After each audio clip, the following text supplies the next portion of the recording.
26-шы есеп. 26-шы есептен бастап бір немесе бірнеше дұрыс нұсқаны таңдауымыз керек. Өлшемі 6 метр тетікті 2 сантиметр етіп көрсету үшін қандай масштабтарды қолдануымызға болады? 6 метр. Жалпы 1 метрді қанша сантиметр бар екен тауып аламыз. 1 метрді 100 сантиметр бар. Олай болса, 6 метр дегеніміз ол 600 сантиметр. Бізге мына масштабтардың біреуіндегі етіп көрсету үшін, 2 сантиметр етіп көрсету үшін қандай масштабтар қолдануымыз керек дейді. 600 сантиметр 2 сантиметр болу үшін бөлеміз 300-ге. Сонда бізде 2 сантиметр шығады. Біздің масштабымыз сонда 1/300. А вариантын таңдаймыз. 27-ші есеп ықшамдаңыз тең болады. Косинус 3πді жазып қояйын, көбейту. Косинус 10π бөлінген 3-ті бұлай жазып көрейін. 3π қосу π бөлінген 3. Егер ортақ бөлімге келтіріп қосатын болсам, 10π бөлінген 3 шығады. Келесі косинус. Так, мына жерден неше деп алуымызға болады?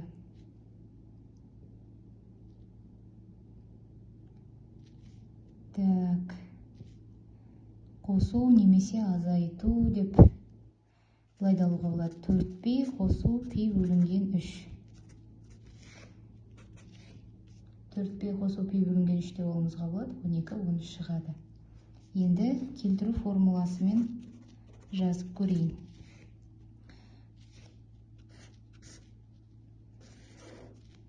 Так, косинус мінекей бір толық айналым жасайды 3π. 3πге қосамын π. Бұл жерде косинустың атауы өзгермейді. Так, π бөлінген 3-ті қосам, 3-ші ширек, 3-ші ширектегі косинустың таңбасы минус. Минус косинус π бөлінген 3. Көбейтемін. 4π дегеніміз мінекей 2 толық айналым жасайды, және оған π қосамын. Косинус π бөлінген 3-ті қосамыз, косинус π бөлінген 3-тің өзі шығады. Тең болады. Косинус 3π көбейту минусты алдына шығарып жіберемін. Мына екеуі бірдей, яғни косинус квадрат π бөлінген 3-ті береді. Тең болады. Минус косинус 3π, яғни бізде ол мін тұр 3π-іміз 180, 180-дегі косинустың мәні минус 1. Көбейтемін. Косинус квадрат π бөлінген 3. Π бөлінген 3 60 градус. 60 градустағы косинустың мәні 2-ден 1, квадраттаймыз 4-ден 1. Тең болады. Минус пен минус плюс болып кетеді. 4-ден 1 деген жауапты таңдаймыз. Және мына жауаптардың ішінен тексеріп шығамыз. Егер мен 4-ден 1-ді ондық бөлшек түрінде жазатын болсам, 0,125 деп жазар едім. Демек, менде тағы бір дұрыс жауап тұр. 28-ші есеп әріпті өрнекті ықшамдап, оның мәндерін табыңыз. Мұндағы а 1,5-ке тең. 6а жақшаның ішінде 2а азайту 1 қосу 7а. Бірінші жақшаны ашамыз. 6а көбейту 2а 12а квадрат азайту 6аны минус 1-ге бөлем, минус 6 қосу 7а тең болады. 12а квадрат, екеуі бізде плюс аны береді. Енді орнына қоямын. 12 көбейту маған ондық бөлшектен гөрі жай бөлшекпен жұмыс жасаған ыңғайлы.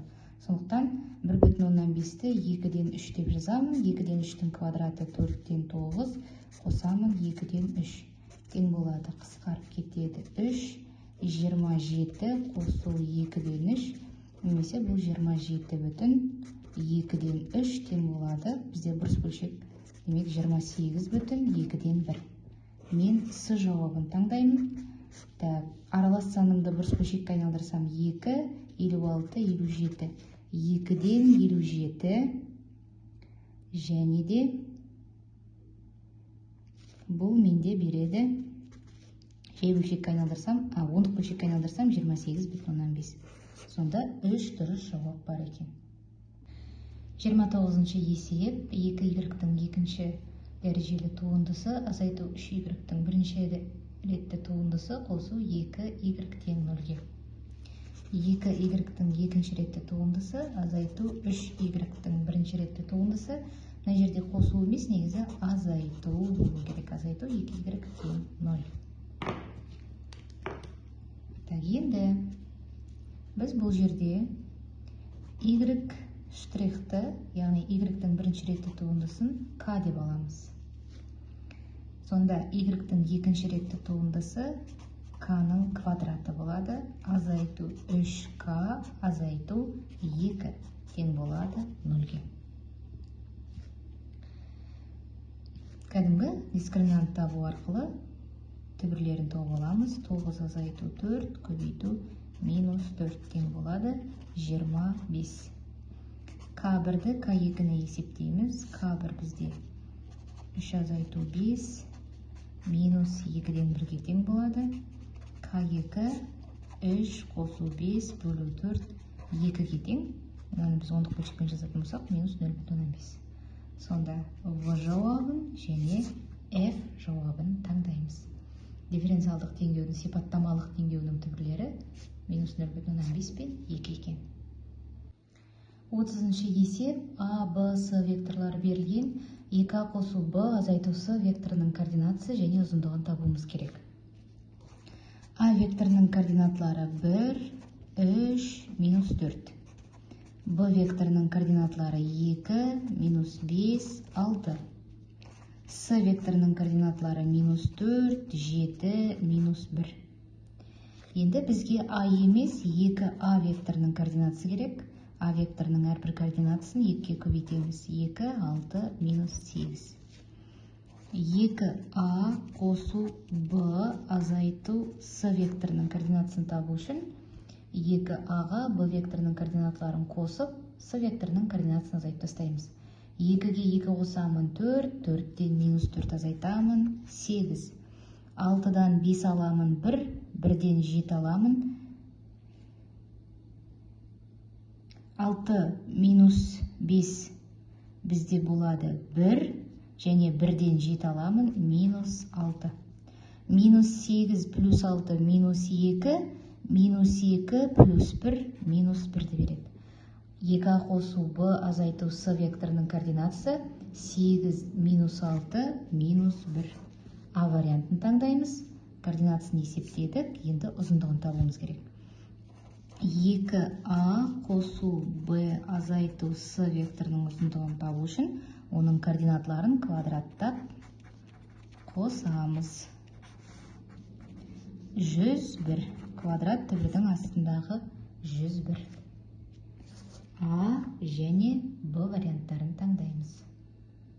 31-ші есеп комплекс сан мен оның түйіндесінің қосындысын және айырмасын табыңыз. Бізге берілген комплекс сан z тең болады 5 қосу 2i болса, осы комплекс санның түйіндесі 5 азайту 2i. Бірінші қосындысын табайық. Z қосу оның түйіндесі тең болады. 5 қосу 2i қосамын 5 азайту 2i. 2i минус 2i жойылып кетеді. 5-ге 5 қосамын 10. В вариантын таңдаймыз. Келесі айырмасын табуым керек. 5 азайту 2i азайтамыз 5 азайту 2i. Так, мұнда қосу тең болады. 5 қосу 2i азайту 5, минус пен минус плюс 2i тең болады. 5 минус 5 0 болып кетеді. 2i 4i-ді береді. В және Д жауаптарын таңдаймыз.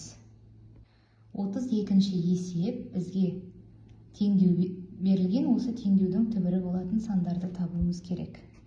4-тің x дәрежесі азайту 3 көбейту 2-нің x қосу 2 дәрежесі қосу 32 тең 0-ге. 4-тің x дәрежесін мен 2-нің 2x дәрежесі деп жазамын. Азайту 3 көбейту 2-нің x дәрежесі көбейту 2-нің 2 дәрежесі қосу 32 тең 0-ге.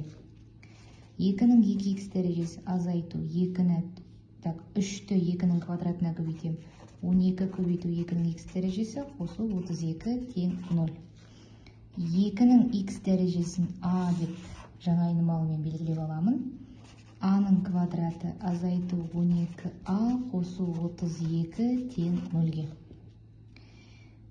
А1 мен А2-нің қосындысы 12. А1 мен А2-нің көбейтіндісі 32. Қандай сандарды көбейткенде 32, қосқанда 12 шығады? А1 тең, А2 тең. Көбейткенде шығады 32, 8 бен 4, қосқанда 12 шығады. Демек, 4 бен 8-ді аламыз. 2-нің x дәрежесі тең 4-ке, 2-нің x дәрежесі тең 2-нің 2 дәрежесіне, x тең 2-ге. Бірінші жауабымыз 2. Келесі. 2-нің x дәрежесі тең болады 8-ге, 2-нің x дәрежесі тең болады 2-нің 3 дәрежесіне, x тең болады 3-ке. А және С варианттарын таңдаймыз. 33-ші есеп. Қиық конустың жасаушысы 10 см-ге, ал биіктігі 8 см-ге тең. Бүйір бетінің ауданы 140 пи см квадрат болса, қиық конустың табандарының радиустарын және көлемін табуымыз керек. Қиық конустың суретін салып қояйық.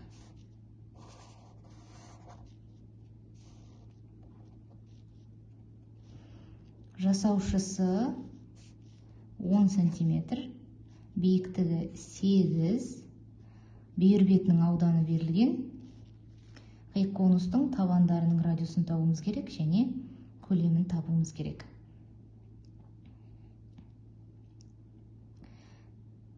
Так, мына жерде бізге биіктігі беріліп тұр, жасаушысы беріліп тұр. Мына жер 8. Мынаны біз тауып алуымызға болады. Мына жердегі кішкентай x деп білетін болсақ. X тең болады 100-ден азайтамын 64-ті. 100-ден 64 алсам, түбірасты 36, түбірасты 36-тан 6 шығады. Мына жердегі кішкентай бөлік 6-ға тең. Ал мынау бізде R1 болса, мынау R2. R2 дегеніміз R1 қосу X. Яғни R1 қосу 6. Енді бүйір бетінің ауданының формуласы бойынша жазып көрейін. Ол бізде 140 пиге тең болады пи. R1 қосу R2-нің орнына R1 қосу 6-ны қоямын. Көбейту жасаушысы 10-ға тең. Пи мен пи қысқарып кетеді. 140-ты 10-ға бөліп тастасам 14. R1-ге R1 қосам 2R1 қосу 6 тең 14. 2R1 тең болады. 14-тен 6 аламын 8. Бірінші радиусы 4-ке тең. 4 см. Келесі R2-ні табу үшін 4-ке 6 қосамын 10. R2 тең 10. 10 см. Енді көлемін табуымыз керек. В тең болады 3-тен 1 пи. Көбейту биіктік бізде 10-ға тең, 8-ге тең. Биіктік 8-ге тең. 8. R1 мен R2-нің квадраттап қосамыз. 4, 16, 100. 116 қосу 4-ті 10-ға көбейтемін 40. Тең болады 3-тен 8 пи көбейту 156. Тең болады 156 бізде 3-ке бөлінеді. 3-ке бөлсем 52. 52-ні 8-ге көбейтем. 6 бір ойда 40-41. 416 пи. Көлемі 416 пи сантиметр куб болу керек. Мұнда квадрат деп жазып қойған. 416 пи сантиметр куб. 34-ші есеп. Xn тізбегінің n-ші мүшесінің формуласы берілген. N-нің қандай мәнінде xn азайту 5-тен 3 кем 10-ның -2 дәрежесіндегі теңсіздігі тура болатындығын табыңыз. xn азайту 5-тен 3 кем болу керек. 10-ның -2 дәрежесі дегеніміз 1 бөлінген 100. xn-нің орнына 3n қосу 1 бөлімінде 5n азайту 5-тен 3 кем 100-ден 1. Ортақ бөлімге келтірем. Ортақ бөлімі 5n, мұнда n-нан беремін. Алымы 1 бөлу 100. Келесі пропорция арқылы 5n-нің 100-ден үлкен болатындығын тауып аламын. n артық 100-ді 5-ке бөлемін 20-дан. n 20-дан артық болады. Енді мына жердегі жауаптар арқылы бізде n артық немесе тең 21 деген жауапты таңдаймыз. Сосын тексеріп көрулеріңізге болады. n 21 немесе 20-дан үлкен болу керек. X 20 тең болады. 3-тің орнына 20 қоямын. 60 қосу 1, 100, 100-ден 61. 100-ден 61-ден азайтамын 5-тен 3-ті. Ортақ бөлімі 100. 61-ден 60 аламын.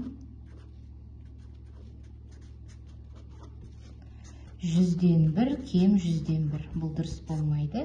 Сондықтан 21-ді алатын боламыз. X 21 тең болады. 3-ті 21-ге көбейтсем 63, қосу 1, 105.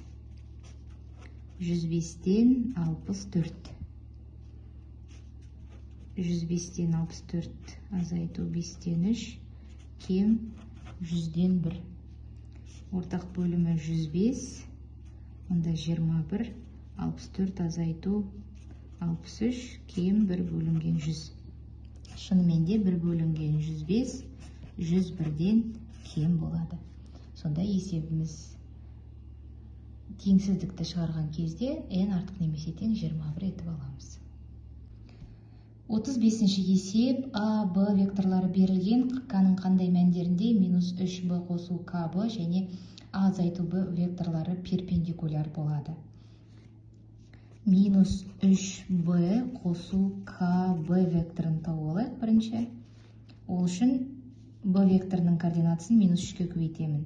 -6, -3. Қосамын. К-ға көбейтемін.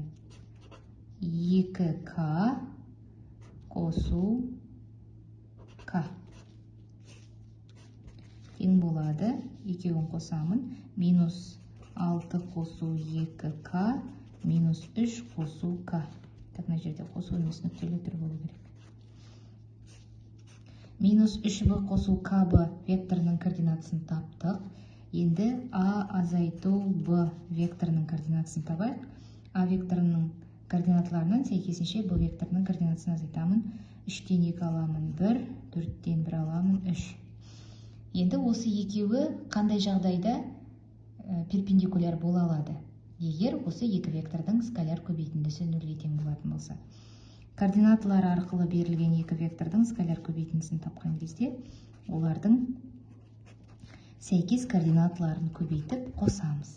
Яғни біз қазір мына формуланы қолданамыз. Және екі векторымыз перпендикуляр болады, егер скаляр көбейтіндісі 0-ге тең болса. 1-ді көбейтемін -6 қосу 2К-ға, және оған қосамын 3-ті көбейтем -3 қосу К-ға.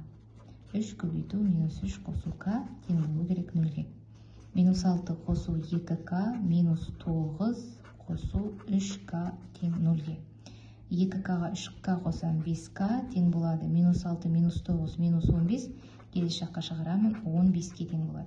15-ті 5-ке бөлсем 3 болады. К 3-ке тең болған кезде бізге берілген екі вектор перпендикуляр болады.